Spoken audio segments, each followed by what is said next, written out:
Bergoglio, gran maestre de la Iglesia de Satanás. Alabado sea Jesucristo y adelante con María.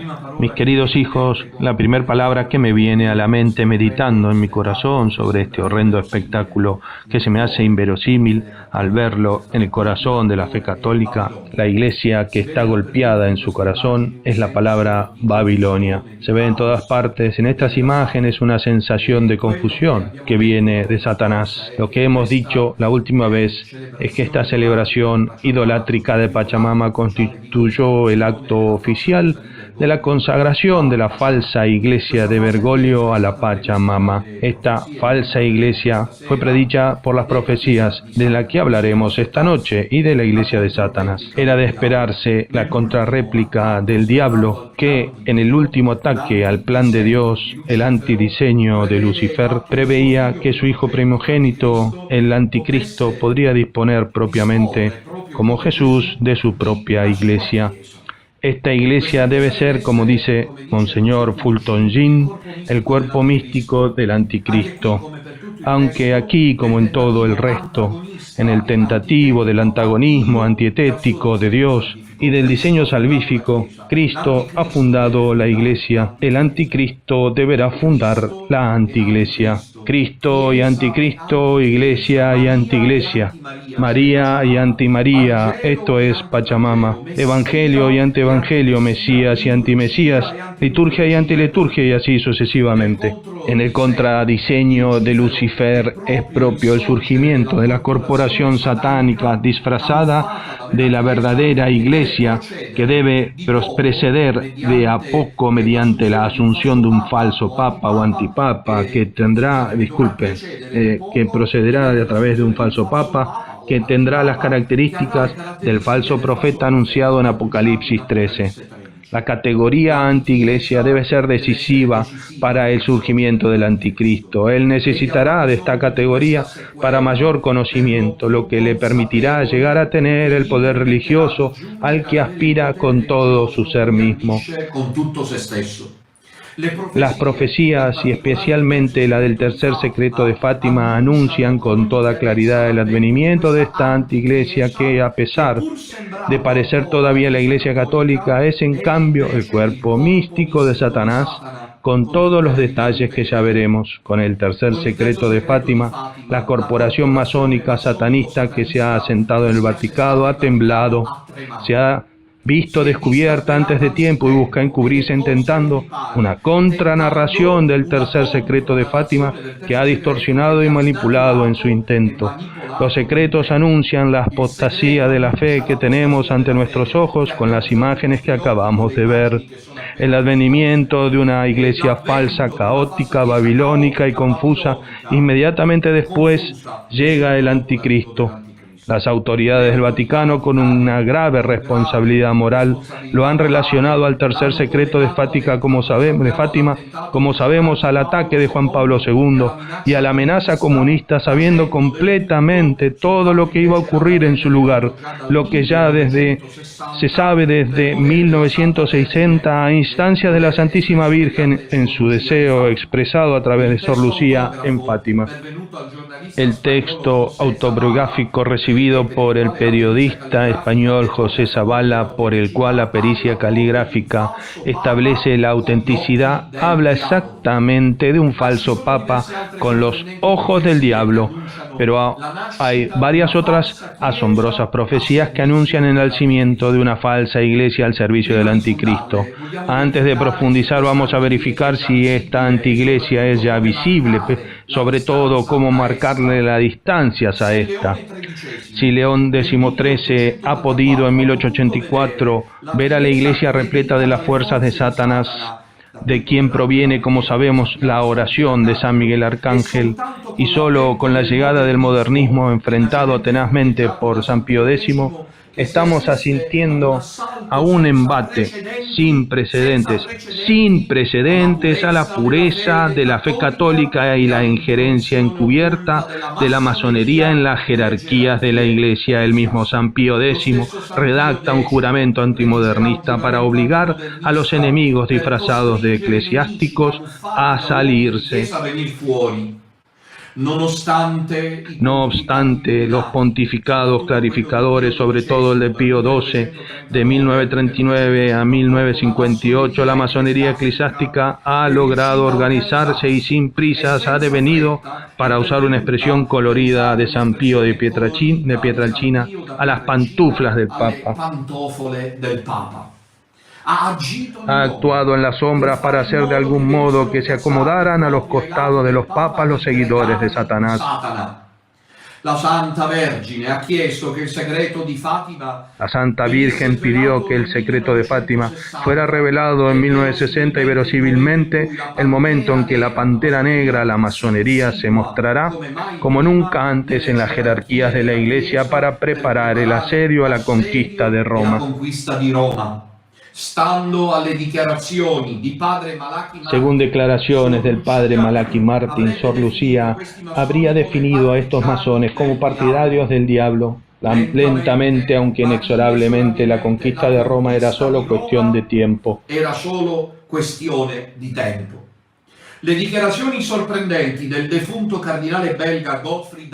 Las sorprendentes declaraciones del difunto cardenal belga Godfrey Daniel, fallecido en marzo del 2019, abrieron una brecha en el sistema supersecreto de la masonería que ha trabajado en las sombras para el establecimiento de una falsa iglesia.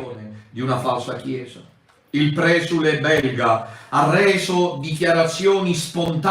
prelado belga ha hecho declaraciones espontáneas y públicas en las que afirma la existencia de una llamada mafia de San Galo, tomado el nombre de la ciudad suiza donde se reunían periódicamente alguna especie de cúpula de cardenales muy influyentes.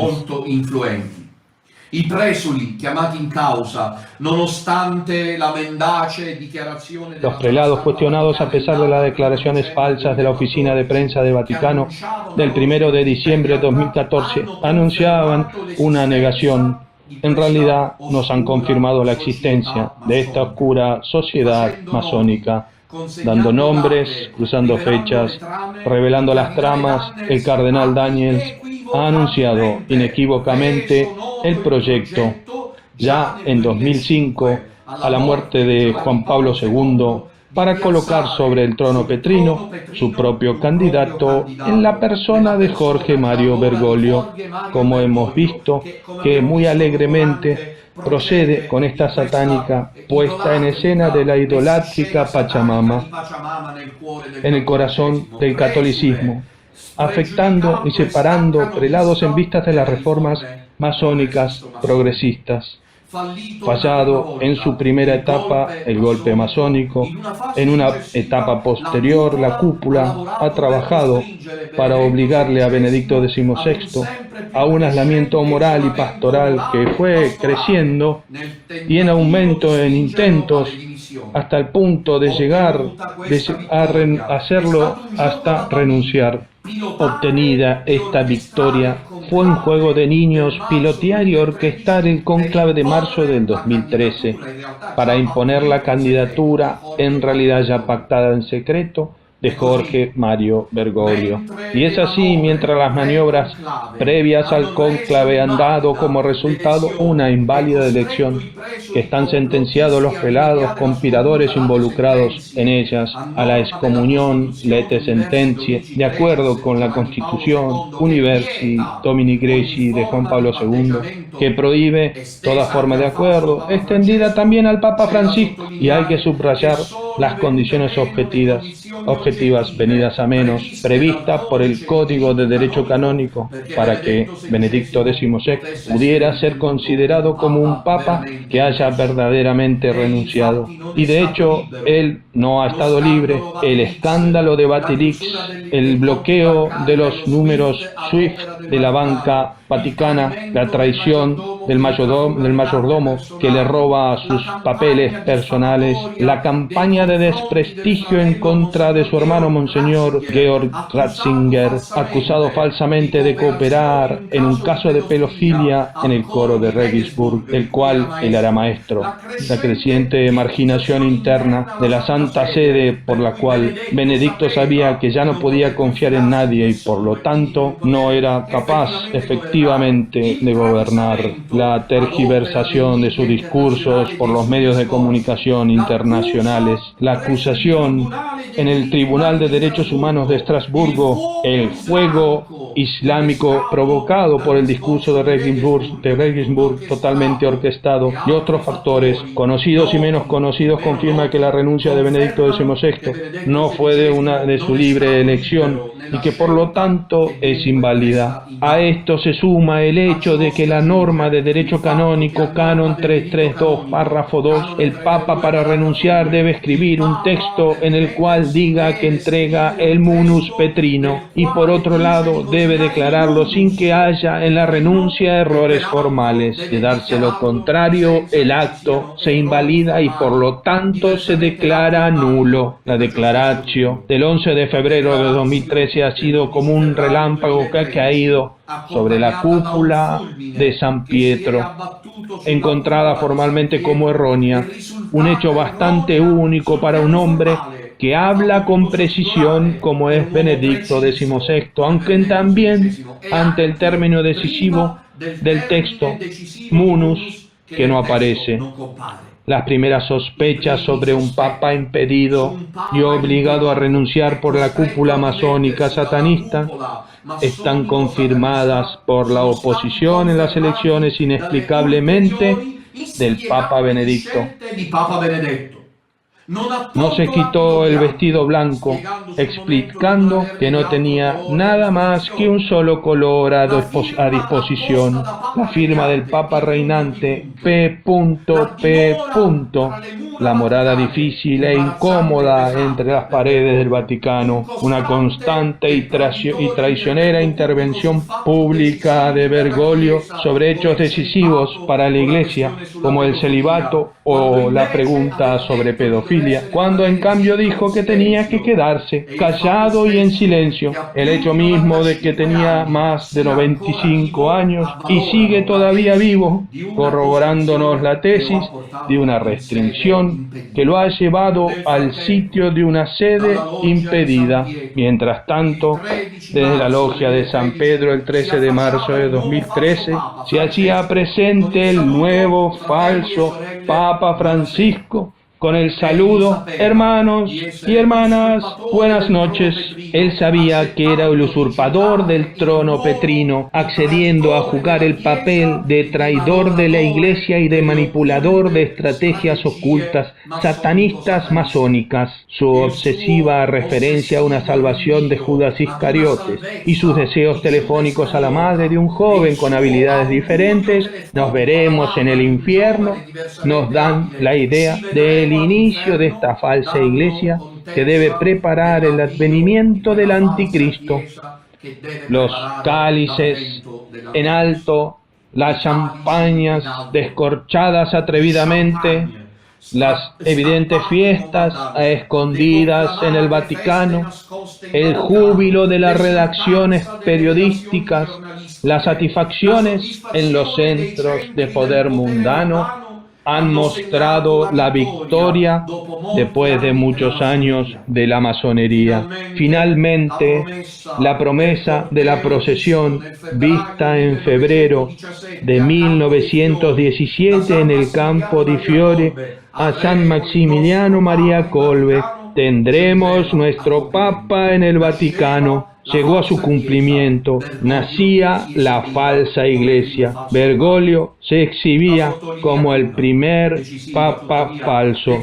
Lo que debe subrayarse, no obstante y decididamente, es que el asedio masónico satanista no ha conquistado simplemente el trono de Pedro, que ha sido entregado, sino que ha fundado la falsa iglesia anunciada por las profecías. Se ha dado inicio a la pseudo corporación eclesiástica de Satanás, de la cual Bergoglio es el gran maestre, el falso líder. Esta falsa iglesia es la querida por Satanás para regalarla a su amado hijo, el anticristo. Así como Jesús ha fundado la iglesia de la misma manera, el anticristo ahora se tiende su propia iglesia, la falsa e idolátrica. Este es un aspecto clave para comprender el plano teológico histórico. Bergoglio no es simplemente un antipapa como los que ha habido en la historia de la iglesia, que al contrario gobernaban la iglesia querida por Cristo. En cambio es un antipapa de una anti-iglesia que no es para nada la iglesia católica. En esto hay que concentrarnos. En este punto tenemos que trabajar duro para la demarcación y para que la conciencia colectiva deje de estremecerse. Es una perspectiva completamente nueva y somos los primeros en darnos cuenta de la dificultad que trae consigo misma. Pero es necesario estar abierto a los signos de los tiempos y entender la urgencia del momento que vivimos, porque si Bergoglio no es el que dirige la Iglesia Católica Apostólica Romana, entonces debemos preguntarnos si actúa todavía el Espíritu Santo en esta corporación babilónica que hemos analizado, que como hemos dicho es la iglesia de Satanás. La teología, sobre todo la tomista, enseña que la validez de la Santa Misa viene dada por tres cosas: materia, esto es el pan y el vino; forma, esto es las palabras de la consagración y el ministro sagrado. Pero Santo Tomás de Aquino especifica que el sacerdote es una causa instrumental, mientras que el Espíritu Santo es la causa principal o agente. El ejemplo que más aclara esto es el ejemplo del martillo y el clavo, porque si se quiere colgar un cuadro, pero sin el hombre que es la causa agente, tanto el martillo, el clavo como el marco permanecerán en su lugar. Así entonces, aunque haya pan y vino, sacerdote y palabra de consagración, sin el Espíritu Santo, que en verdad es deliberadamente invocado en la epíclesis mayor, el pan sigue siendo pan y el vino sigue siendo vino. Il pane resta pane e il vino resta vino. Non avviene cioè la conversión. No se logra así la transustanciación, que es obra no del sacerdote sino del Espíritu Santo.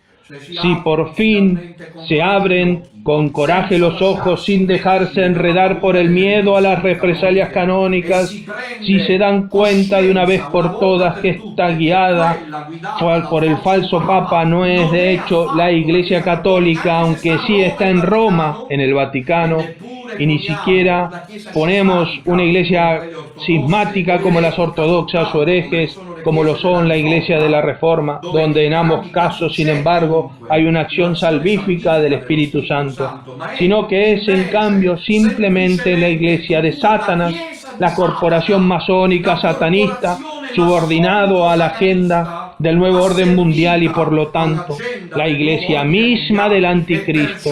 La pregunta connatural que debe hacerse con espontaneidad es si el Espíritu Santo, por los caprichos de los Unacum y por los saltos acróbatas de los vendidos a Bergoglio, que es de los que, aunque desilusionados, se quedan en comunión con el falso Papa y probablemente con su próximo sucesor, igualmente inválido, debe analizarse si se puede todavía afirmar que está operando y actuando en esos sacramentos. Porque ahora, entonces, debemos especular con una acción completamente antagónica de parte de este mismo sujeto, que por otro lado es una persona divina. El Espíritu, por lo tanto, es infalible. Esto es el Espíritu Santo que viene de esta otra parte donde está todavía la Iglesia Católica, fundada por Cristo y dirigida por Benedicto XVI en sede impedida. Luego, quizá, aunque también por el otro lado, donde está la falsa iglesia, está la Pachamama, esta de la Babilonia, en el octubre del 2019, fundada por Satanás y gobernada por un falso Papa que está preparando el camino para el Anticristo, que la que guía Bergoglio. Todavía parece verse allí la Iglesia Católica. Aquí estabilidad de la cúpula masónica a causa del hecho de que se ha mantenido aparentemente inalterado el aparato total de ritos, estructuras, acciones de gobierno, centralismo curial, hasta el manejo de los poderosos medios de comunicación. De esta forma inducen a las masas en el engaño. Ha nacido la falsa iglesia de Satanás, pero pero la gente no debe comprenderlo y sobre todo deben seguir yendo a misa en unión con el falso Papa. Esto es precisamente lo que le da fuerza al anticristo, que todos los días se rece con espantosa obstinación las falsas misas a Dios, casi provocándolo. No hay ninguna duda de que el sistema masónico satanista que me ha rasgado mi vestidura talar tome su fuente de una energía maléfica en esta especie de lazos mafiosos, que es la esencia litúrgica sacramental en torno a la obra del gran maestre satanista de Bergoglio. Quedan todavía dos aspectos para mencionar antes de comenzar con las profecías. Se trata de la validez o no de los sacramentos en unión con el falso Papa, como estamos diciendo, y luego preguntarnos si ahora, visto el surgimiento de la falsa Iglesia tan imponente, hay un motivo para seguir hablando de la Iglesia Católica, si no, en vez debemos darla por muerta. Veamos el primer caso. Decimos que si aunque el Espíritu Santo continuase descendiendo hacia el falso y hacia la falsa Iglesia, por esto, como dijimos anteriormente, plantaría el problema de una contradicción en Dios mismo. Habría que, en cualquier caso, resolver la cuestión planteada por Santo Tomás de Aquino, que a propósito sobre la Santa Misa y los sacramentos celebrados por los herejes, claramente ha dicho de no ir allí, porque se está cometiendo pecado mortal. Perché si commette peccato mortale. El gran santo teólogo no dijo simplemente que está mal, sino que se comete pecado. En la Suma Teológica, en el Tratado sobre los Sacramentos, la tercera parte de cuestión 82, artículo 9, dice: "Id ideo peccat quicumque eorum misam audit velab eis accipit sacramenta". Tomás de Aquino añade que renunciando a los sacramentos uno decide no en boicotear, como nos acusan a nosotros, la gracia de Dios, sino más bien en salvaguardar la santidad, los sacramentos y especialmente la Santa Misa. Soprattutto la messa. E cita l'esempio di Sant'Ermenegildo, y cita el ejemplo de San Hermenegildo, príncipe español, que por no haber querido recibir la comunión de las manos de un obispo arriano y por lo tanto un hereje, ha muerto mártir. Por lo demás, también en Francia, durante la época del terror revolucionario, los católicos franceses de la campaña no querían que la Santa Misa y los sacramentos fueran distribuidos por los sacerdotes apóstatas que habían firmado ser funcionarios de la Constitución, mientras que seguían a esos sacerdotes clandestinos y refractarios que creían dignos de administrar los sacramentos, la gracia de Dios, ya que no había cedido, poniendo en riesgo sus vidas a la desenfrenada apostasía. Fue establecido en el siglo IV con San Atanasio la página más famosa registrada de la resistencia cristiana a los sacramentos dispensados por los herejes. El gran León de Alejandría se dirige a los creyentes invitándolos a no ir a la Santa Misa celebrada por los arrianos. De esta manera logró realmente salvaguardar la pureza de la fe cristiana. San Basilio Magno, en una de sus cartas, nos cuenta que los fieles, para asistir a una Santa Misa celebrada por un sacerdote u obispo no arriano, recorrían cientos y cientos de kilómetros, a menudo bajo el sol castigador o bajo una lluvia de cántaros, a pesar de tener a disposición en sus propios pueblos una misa rezada por los pastores herejes. Como pueden ver, la historia se está repitiendo, y si aunque los sacramentos en unión con el falso Papa fueren válidos, porque si mañana la Iglesia los corrigiere, podríamos decir que no son heréticos, confirmamos que estamos listos para retractar nuestra tesis. En todo caso, nos restará el mérito de que no hay necesidad de ir a la misa con los herejes y demás idólatras. En ambos casos está en pecado mortal, tanto si la misa es válida porque baja el Espíritu Santo, o también falsa iglesia masónica satanista, o sea que no lo sea. Ante el espectacular crecimiento de esta falsa iglesia que obviamente cuenta con apoyo del mundo, el otro aspecto contiene las condiciones de una supervivencia de la Iglesia Católica de siempre, la fundada por el mismo Cristo. Me refiero a la base que dejará para siempre, especialmente después de la muerte de Benedicto XVI. La respuesta obviamente es negativa, porque la Iglesia, si viene en una forma nueva que todavía recién se devela, que busca proponer la de los orígenes, seguirá existiendo pero de manera oculta y clandestina. Aquí nos acercamos rápidamente al sugestivo campo de las profecías que increíblemente llaman la atención entre nosotros.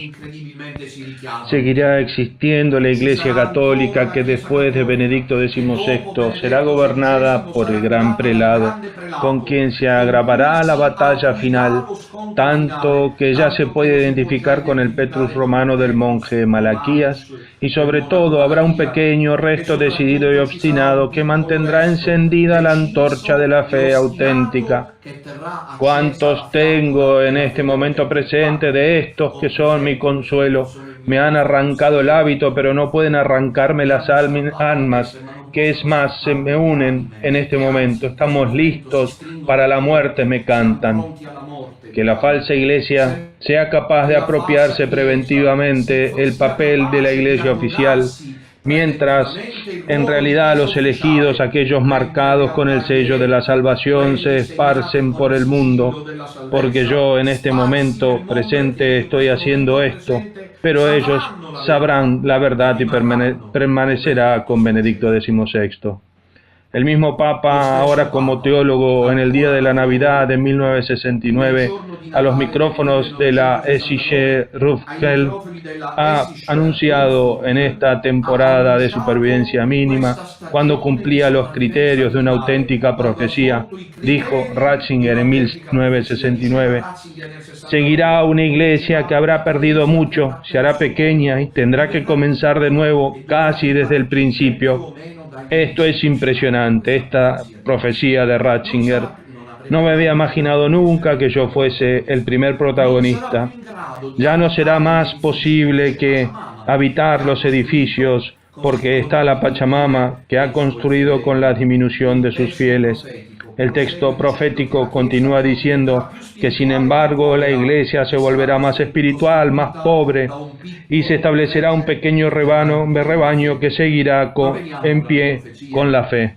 Pero vayamos a las profecías de esta iglesia de Satanás. Me gustaría antes que nada citar un texto que lo hice recientemente por el entonces cardenal Eugenio Pacelli, secretario del Estado del Vaticano, quien llegará a ser papa con el nombre de Pío XII, y que será el primero en afrontarse con el tercer secreto de Fátima. Es un documento sorprendente porque se señalan a los innovadores que quieren transformar el alma de la fe católica, a los modernistas, que se convertirán en masónicos satanistas conspiradores que ya circulaban en su tiempo por los pasillos del Vaticano. Se menciona al secreto como un hecho relacionado con los peligros que amenazan no el mundo sino la Iglesia. Sobre todo, se me hace como un presagio sobre la profunda crisis de la fe.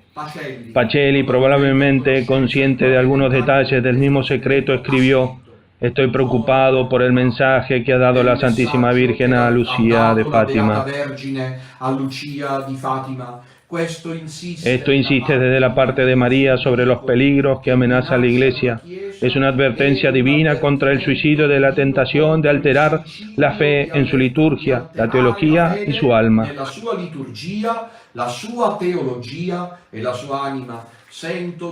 Siento todo mi alrededor de estos innovadores que desean desmantelar las sagradas capillas. Aquí está lo propio de la profecía.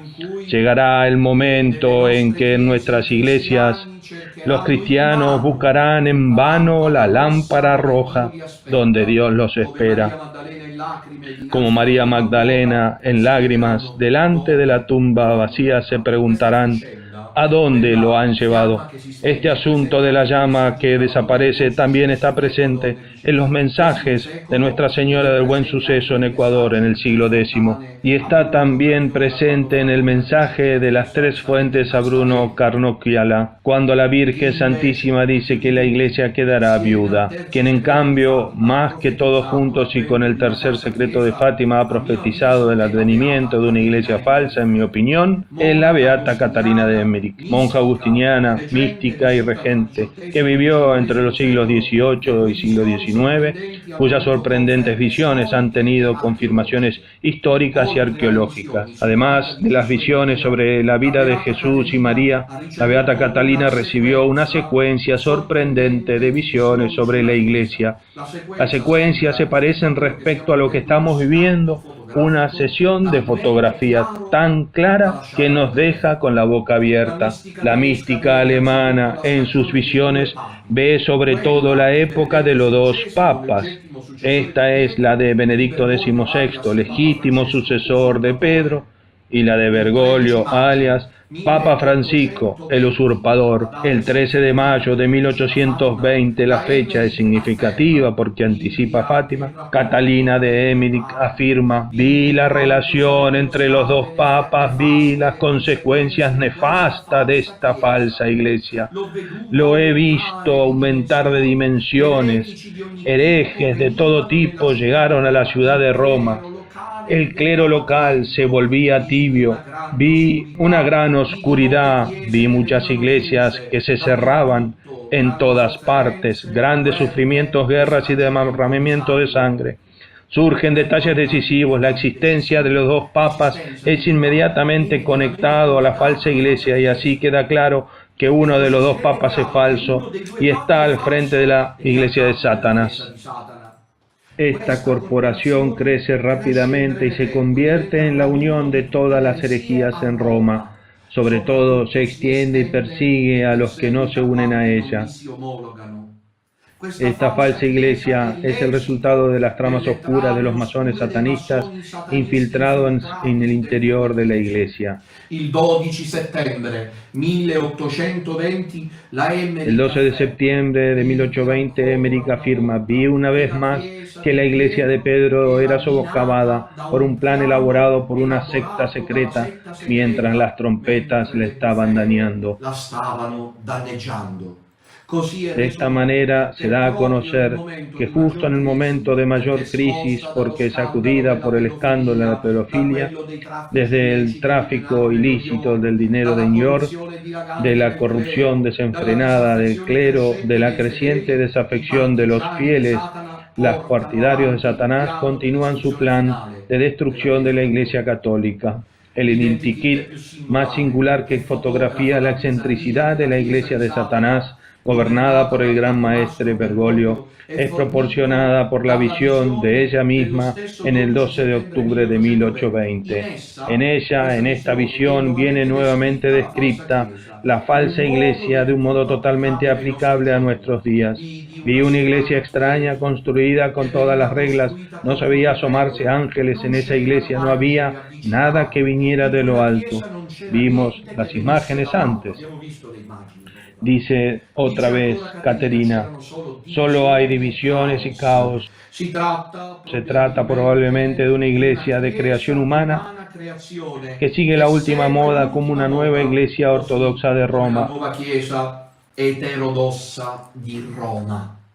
Impresiona la referencia a la construcción sin ángeles, es decir, sin el cielo, por lo tanto, solo humana, y luego el clima realmente caótico y confuso, como por ejemplo se puede ver en las secuencias de la horrible antiliturgia en San Pedro de la Pachamama. Es una falsa iglesia que sigue la moda del mundo, es decir, sigue la agenda secretista globalista de los poderes fuertes mundiales, y sobre todo implica precisamente a Roma a través de la renuncia del verdadero Papa y la toma de posesión de un falso Papa.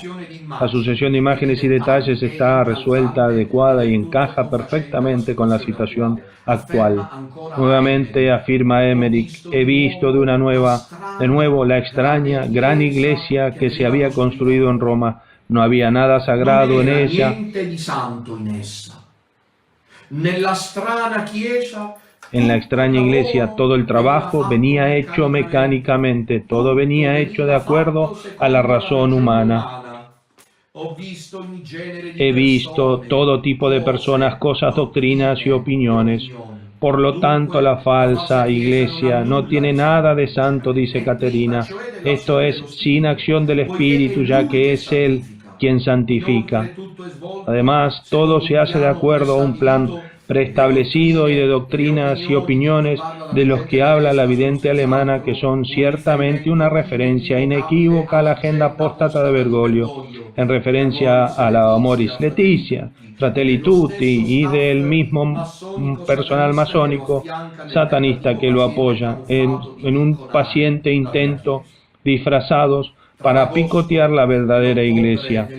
Entre agosto y octubre de 1820 las visiones sobre esta falsa iglesia se intensifican.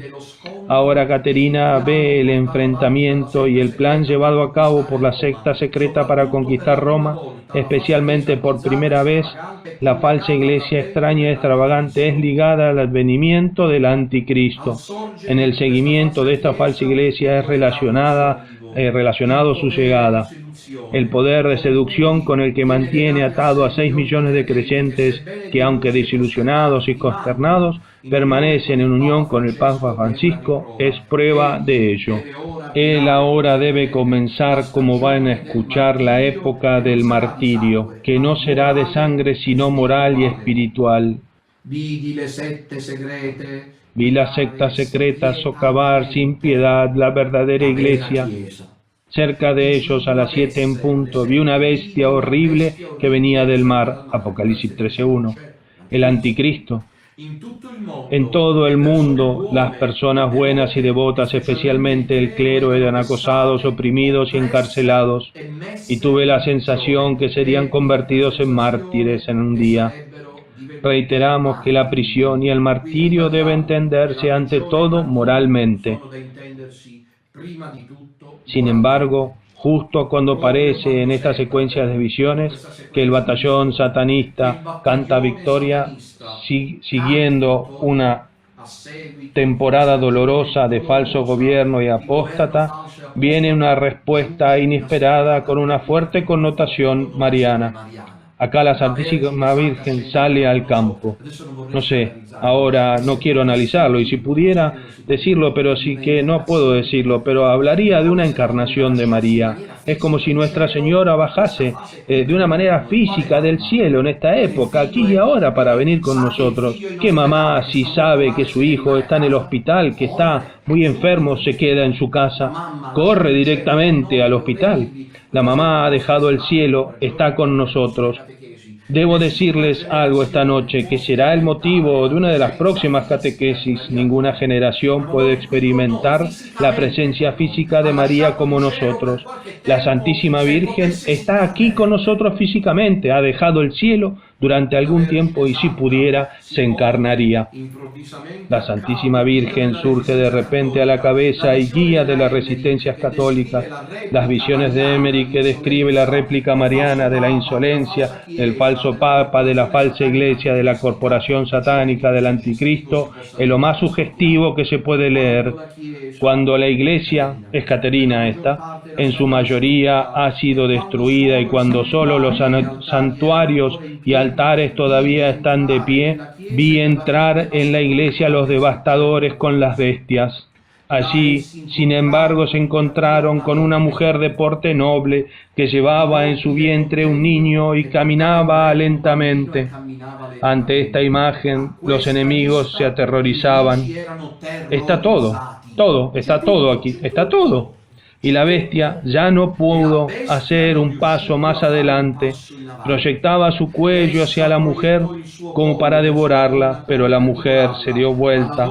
Entonces vi que la bestia se escapó de vuelta al mar desde donde había venido, y los enemigos huyeron en una gran confusión. Después vi a lo lejos un hombre sobre un caballo blanco. Este es Cristo, el Kyrios, el vencedor. Y vi que la iglesia venía prontamente reconstruida, era más magnífica que antes. El mensaje es mucho más claro como consolador. Il messaggio è tanto chiaro quanto consolante. El desafío de Satanás que construye a través del gran maestre Bergoglio su propia iglesia, pensado en implementar su antiplan sin emprendimientos, responde inesperadamente María en esto. Es ella que ahora emprende con su mano la batalla metiendo miedo a los enemigos que huyen confundidos. La confusión de los masones satanistas es éxito de su excesiva confianza en sí mismo. Sin embargo, la Virgen les enseña, no por medio de operaciones de los poderes mundanos, sino a través de la pequeñez y la humildad de sus instrumentos, considerados inicialmente inofensivos y finalmente resultan letales. Pasará entonces que la cúpula satanista tendrá que huir lejos con las piernas extendidas de Roma, y en la confusión por la rápida, humillante derrota es propiamente María la que vence. Y así la Iglesia se reconstruye de una manera aún más magnífica que antes. Clara referencia a los tiempos de paz y prosperidad que se producirán con el triunfo del Inmaculado Corazón que fue prometido en Fátima. La amenaza a los enemigos de la Iglesia se mantiene. Al final, mi corazón inmaculado triunfará. Observemos, es importante el resultado final de la guerra que está asegurado. Las visiones no se detienen ahí. Emmerich fue capaz de describir la condición del Papa Benedicto XVI antes y después de la renuncia. Lo describe en el detalle. Veo el Santo Padre con gran angustia y vive como una fotografía, parece esto, ¿no? En un palacio distinto al anterior y admite solo un número ilimitado de amigos cercanos a él. Es bastante impresionante. No hay nadie que interprete esta fotografía.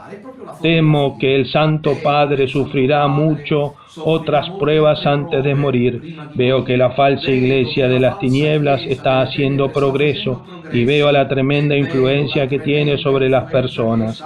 El Santo Padre y la Santa Iglesia estarán en gran aflicción, por lo cual habrá que rezar día y noche.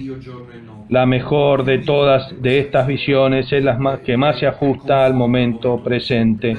Bergoglio y la falsa iglesia aparecerán como triunfadores, mientras el verdadero Papa sufre de mucha angustia y con él todo el pequeño remanente. La influencia de la antiiglesia sobre la gente es notable.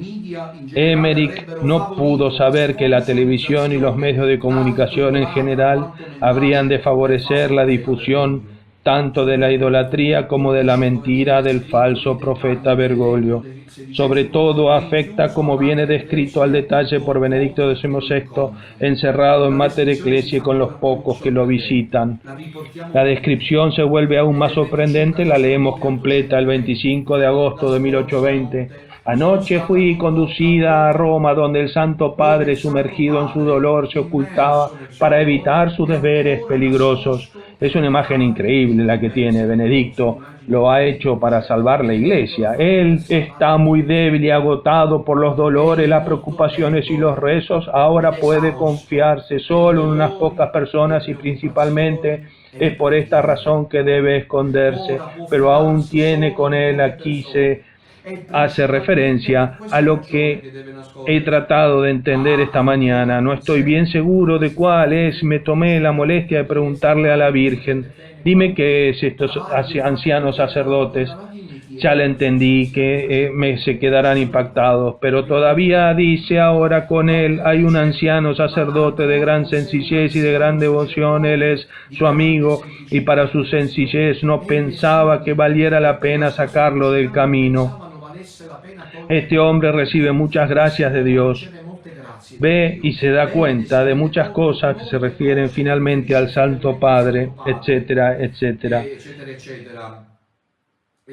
Entonces me gustaría decirles que el anciano sacerdote cercano a Benedicto XVI y que lo aconseja, para mí podría ser su hermano, también sacerdote, Monseñor Jorge Ratzinger, fallecido recientemente.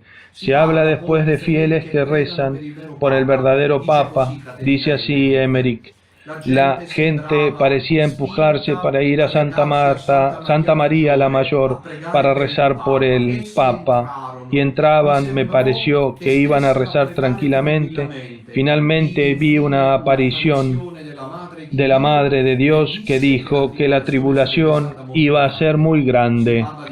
Se habla de estos fieles que rezan por el verdadero Papa, y esto es todo sin duda una referencia a nosotros, al pequeño resto católico, que en realidad se reúne en Santa María la Mayor, este santuario espiritual mariano que se insiste para que los rezos continúen, para que la oscuridad, dice la Virgen, pueda abandonar la Iglesia de Roma, Iglesia de la oscuridad. ¿Qué otra expresión más descriptiva es esta, no? Concluimos. Las conspiraciones de los enemigos son descritas en detalle.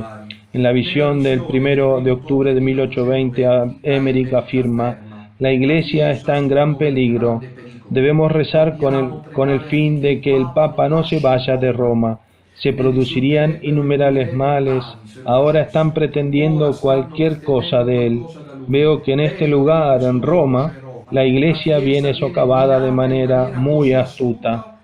Este pasaje final de mi catequesis de esta noche, Bergoglio, gran maestre de la Iglesia de Satanás, que me deja sin palabras, se los decía hace un ratito en la mesa a las monjas de la Compañía de María, porque hay aquí un punto que me deja impactado. Catarina dice que al final todos son seducidos por el gran maestre Bergoglio y el mundo queda apenas, cito, unos 100 sacerdotes que no se dejan engañar. El golpe de 2013 dado por la mafia de San Galo probablemente pensaba lograr alejar a Benedicto XVI de Roma, y por medio de este alejamiento probablemente hubiera aparecido más castigos. En cambio, Benedicto XVI, como sabemos, ha permanecido en su lugar. La Iglesia parece estar en peligro debido a las maniobras ocultas de los masones que difunden una teología falsa para destruir la fe católica genuina, y en todo el mundo la Beata Caterina apenas cuenta entre 500.000 de sacerdotes, no más de 100 sacerdotes que permanecen fieles al verdadero Papa. Es un número impactante, pero eso no es todo, porque en otra parte la Virgen, prepárense, llega a decir que en ese momento solo un sacerdote tendría ofrecido un sacrificio incruento, digno y consciente a la manera de los apóstoles, alejando todo tipo de peligro. Es decir, que nosotros que tenemos conocimiento de las visiones de Catarina de Emmerich, tenemos que saber que hay un sacerdote en el mundo que todos los días celebra la Santa Misa y que él solo aleja todos los peligros de la Iglesia, porque se celebra de manera digna y consciente. Un solo sacerdote. ¿No lo parece impactante? Yo sí lo veo impactante, un solo sacerdote. El escenario efectivamente da escalofríos. Un solo sacerdote en el mundo ofrecerá la Santa Misa con dignidad y conciencia a Dios en el tiempo del Anticristo.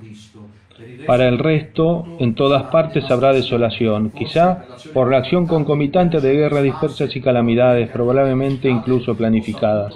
Tengo entendido, escuchando a Diego Fusaro, que en Bélgica ya está en un bloqueo total por la cuarentena del virus del mono, y esto debería hacernos reflexionar.